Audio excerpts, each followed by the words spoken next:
Hitchhiked your way across the USA. Plucked your eyebrows on the way. Bonjour Olivia. Bonjour Isabelle. Il s'agit d'un conte qui, je crois, vous a beaucoup plu parce que c'est un auteur qu'on ne connaît pas, mais vous l'avez choisi.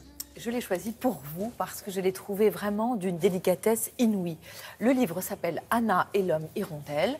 L'auteur, c'est un Américain qui est totalement inconnu, qui s'appelle Gabriel Savitt, qui, aux États-Unis, était chanteur, comédien, danseur dans des comédies musicales. Et puis, il prenait toujours, souvent, l'avion pour aller aux quatre coins du monde donner des représentations. Il a commencé à lire beaucoup. Lire lui a donné envie d'écrire.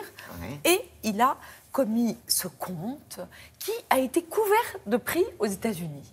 Et je trouve à raison parce que c'est une révélation. On est à Cracovie en 1939, novembre 1939. Pas très gai. Pas très gai, pas gai du tout même. Anna est une petite fille, elle a 7 ans. Sa mère est morte quand elle était petite et elle a été élevée par son père qui est professeur de linguistique. Et du coup, c'est très joli parce que cette petite Anna, elle parle toutes les langues. Et elle pense que chaque langue est façonnée pour un individu. Vous savez, comme un costume sur mesure. Elle parle avec un monsieur français, elle parle français. Avec un monsieur anglais, elle parle anglais. Et elle parle comme ça le russe, l'allemand, un peu de yiddish, d'arménien, de roumain. Elle a ce don-là. C'est une petite fille très précoce. Elle sent que c'est la guerre. Et c'est d'ailleurs une des grandes forces de ce livre que de raconter vraiment l'histoire suivant le point de vue de cette petite fille de 7 ans. Pourquoi elle sent que c'est la guerre? Parce qu'elle voit des hommes en uniforme dans la rue, parce qu'elle entend tout d'un coup des gens hurler, parce qu'elle sent la peur monter. Et elle a raison puisque les Allemands occupent la ville.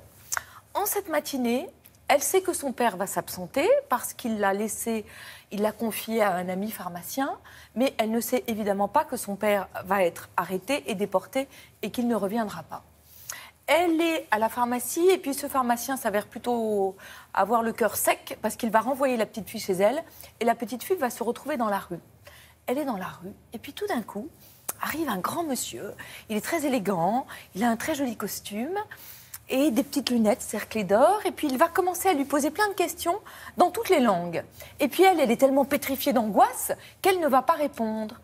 Il va lui demander où sont ses parents. Bon. Et puis, tout d'un coup, en yiddish, il va lui demander « Comment vas-tu » Et là, le yiddish va réveiller quelque chose chez elle parce qu'elle a bien compris que les Juifs étaient en danger et elle pensait que le yiddish avait disparu avec les Juifs.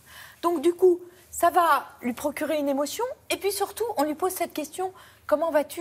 Et là, elle est obligée de se rendre compte que ça ne va pas du tout. Et que d'ailleurs, ça va de plus en plus mal. Et là, elle va se mettre à pleurer.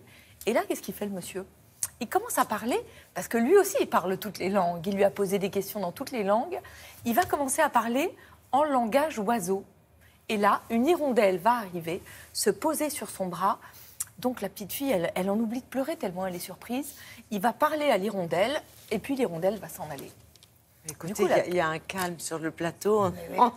On est tous dans une émotion. Mais oui, parce que c'est vraiment l'éruption de la beauté dans un monde atroce. Donc qu'est-ce qu'elle fait? La petite fille, elle fait exactement ce qu'on aurait fait.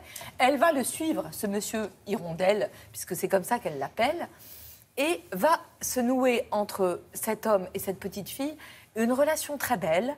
Ils vont survivre dans la forêt. Il va lui apprendre à survivre contre les loups et les ours. Les loups et les ours, c'est les soldats soviétiques et les soldats allemands. Et ce qui est très beau, c'est que vous avez à la fois un peu de réalisme magique, mais en même temps, des sentiments d'une très grande sobriété. Ce monsieur, il est très étrange. C'est pas du tout une relation fondée sur l'effusion ou sur l'expression des sentiments, mais fondée sur quelque chose de beaucoup plus rugueux et de beaucoup plus profond. Et tout ça, toujours raconté par la petite fille. Un jour, la petite fille, elle voit un homme et elle dit « Tiens, cet homme embrasse son fusil. » En fait, c'est un clarinettiste. Et c'est sa clarinette qui l'embrasse. C'est vraiment très, très, très joli. Vous avez un peu le cœur en miettes à la fin. Oui, c'est ça, c'est mais le cœur en miettes, poignant. pour la beauté, ça vaut toujours le coup. C'est chez Segers. Vous pouvez même le donner à des adolescents autour de vous, à condition d'accompagner la lecture, parce qu'il ne faut pas les laisser tout seuls avec un livre pareil. C'est beau et délicat. Je vous l'offre, Isabelle. Beaucoup. Rien que pour vous, beau et délicat, Bastien Bivès, Une sœur chez Casterman. Bastien Vivès, c'est l'enfant prodige de la bande dessinée. Il a écrit une bande dessinée, plutôt un roman graphique comme on dit aujourd'hui, qui s'appelle Le goût du chlore. Il avait eu le prix de la Révélation à Angoulême. Là, il revient après Paulina, qui est même devenu un film, avec une sœur. L'été d'un jeune garçon, il a 13 ans et il va découvrir les gouffres, les affres de l'adolescence parce qu'il part en vacances avec un petit frère qui est obsédé par les Pokémon et ses parents et débarque dans la maison une jeune fille de 16 ans qui a son téléphone greffé à la main, vous savez comme sont tous les ados, oui, c'est et très qui tendance. va lui faire découvrir les premiers émois. Oui. C'est d'une beauté, c'est comme un film, parce que les cadrages sont absolument magnifiques. Bastien Vivès, on peut peut-être lui reprocher une intrigue un peu ténue, mais la manière dont il dessine l'abandon du corps des adolescents en train de dormir, c'est d'une beauté inouïe. C'est chez Casterman, et vraiment, c'est chouette. Beaucoup d'émotions, en tout cas, dans ces deux ouvrages. Hein. Très émouvant. C'est comme ça qu'on le ressent. Et là aussi, je vous l'offre. Pour vous fêter. C'était spécialement pour vous qui êtes si délicate. Oh là là, merci beaucoup. J'ai bien fait de me lever. Merci à tous les deux, en tout cas.